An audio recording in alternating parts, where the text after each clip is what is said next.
আপনারা জানেন যে 2020 সালের জাতীয় শিক্ষা নীতি অনুসারে শিক্ষকদের যে প্রফেশনাল ডেভেলপমেন্টের জন্য একটি নীতি নির্ধারণ করা হয়েছে। সেই নীতিটিতে রয়েছে যে কন্টিনিউয়াস প্রফেশনাল ডেভেলপমেন্টের উপর কতগুলো কোর্স রয়েছে। সেই কোর্সের সময়সীমা হচ্ছে কমপক্ষে আপনাকে 50 ঘন্টার ভিডিও দেখতে হবে।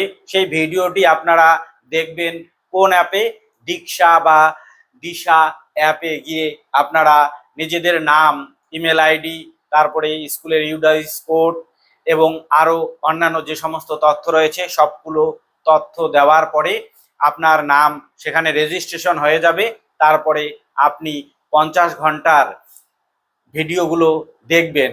একদিনে নয়, আপনি ধীরে ধীরে ওখানে অ্যাপস খুললেই বুঝতে পারবেন যে ধীরে ধীরে